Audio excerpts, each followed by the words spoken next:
चीज ढूंढने के लिए नदी से दूर आ गया हूँ। जानवरों का शिकार करने या फंदे लगाने में ऊर्जा बर्बाद करने का कोई फायदा नहीं। यहाँ खाने के लिए बहुत से पौधे हैं, नीचे गिरे फल हैं, जैसे कि ये गार्सिनियास।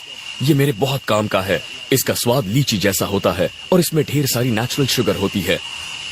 पौधे यहाँ खुराक का सबसे आसान जरिया हैं।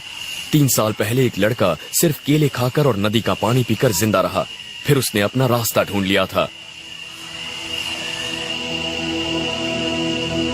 जिंदा बचने वाले बहुत से लोगों का कहना है कि भटकने पर जंगल में सबसे बुरा वक्त होता है रात का, और अब अंधेरा होने वाला है। मैंने अभी तक कैंप नहीं बनाया है और आगे क्या होगा ये सोचकर बहुत परेशान हूँ।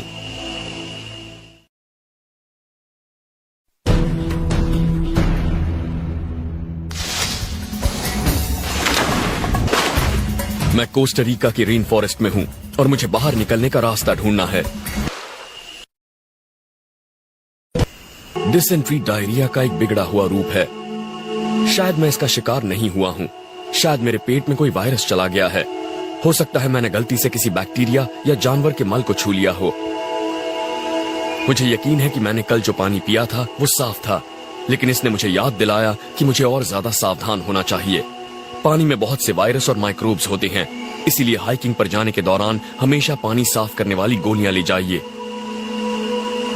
पर कभी कभी किस्मत आपका साथ नहीं देती।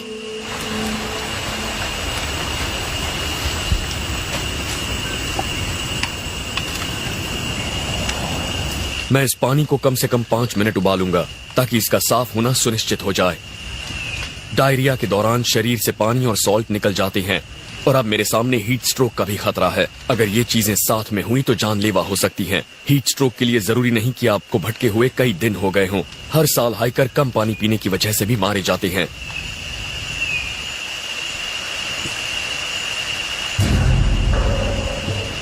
अब मुझे अपने पेट को ठीक करने वाली कोई चीज ढूंढनी होगी। जंगल आपको बीमार बना सकता है, पर इसका इलाज भी बता सकता है, बशर्ते आपको उसकी पहचान हो। जंगल में मिल्क ट्री नाम का एक पेड़ होता है। इसका सत खराब पेट के लिए वाकई अच्छा होता है। इसकी अलग ही पहचान में आने वाली नुकीली कोंपलें होती हैं और इसमें दूध जैसा सफेद रस होता है। मैंने कैंप से करीब 800 मीटर ऊपर ऐसा एक पेड़ देखा था। बस अब मुझे वहां पहुंचकर उसे ढूंढना होगा।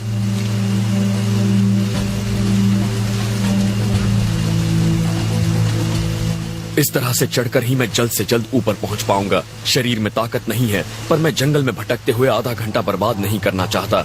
शुक्र है इस चट्टान पर पकड़ने की कई जगहें हैं, लेकिन एक बार फिर पानी मुझे रोक रहा है।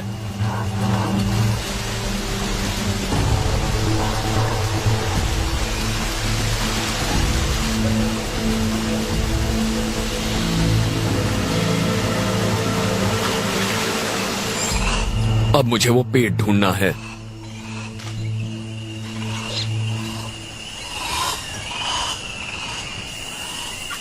हमारे इस्तेमाल की करीब आधी दवाइयां रेन फॉरेस्ट के पौधों से ही बनाई जाती हैं।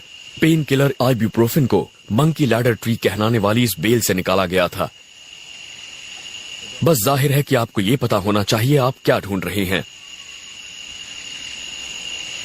और मैं इसे ढूंढ रहा हूं। ये एक छोटा सा मिल्क ट्री लग रहा है और इसे कुदरती मिल्क ऑफ मैग्नीशिया कह सकते हैं। ये पेट के लिए वाकई अच्छा होता है और इससे मुझे थोड़ी ताकत मिलेगी। इसकी पहचान आप इस खास तरह की पत्तियों से कर सकते हैं। ये देखिए, इसकी कोंपलें भी ऐसी नुकीली होती हैं और जब आप इसे तोड़ेंगे तो इसमें से ये दूध जैसा रस निकलेगा। इस छोटे पेड़ के पास ही एक बड़ा मिल्क ट्री भी है जिसकी छाल अलग ही है। ये दिखने में आमी कैमोफ्लेज जैसी लगती है। आमतौर पर आपको ऐसे दुधिया रस वाले पौधों को खाने से बचना चाहिए। ये इसके जहरीले होने की निशानी है, पर मैं जानता हूं कि ये पेड़ जहरीला नहीं है। ये एक तरह का लेटेक्स है और यह आपके पेट को ठीक करता है। कमाल है, इसका स्वाद बहुत ही क्रीमी है। मेरी हालत जल्दी से ठीक होनी चाहिए, वरना आगे जो चुनौतियां आएंगी उनका सामना करना मेरे लिए मुश्किल साबित होगा।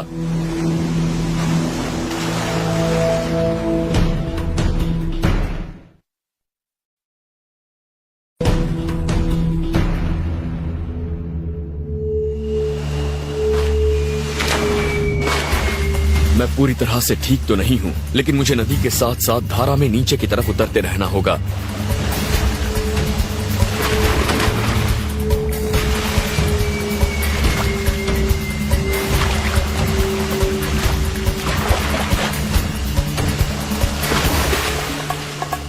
मैं नहीं जानता मैंने कितनी दूरी तय की है, पर लगता है कि मैं आगे बढ़ रहा हूँ। लेकिन इससे थकावट भी हो रही है और दूरियां तय करने में काफी लंबा वक्त भी लग रहा है। पेट खराब होने से मुझे कमजोरी महसूस हो रही है और मैंने पिछले 2 दिन से ठीक से कुछ खाया भी नहीं है। मैं जानता हूं कि जंगल में अंधेरा बहुत जल्दी छा जाता है, इसीलिए मुझे कैंप और खाना ढूंढना होगा। मैं ये भी जानता हूं कि आज मैंने ज्यादा फासला तय नहीं किया, इसीलिए मुझे जंगल में एक और रात बितानी होगी।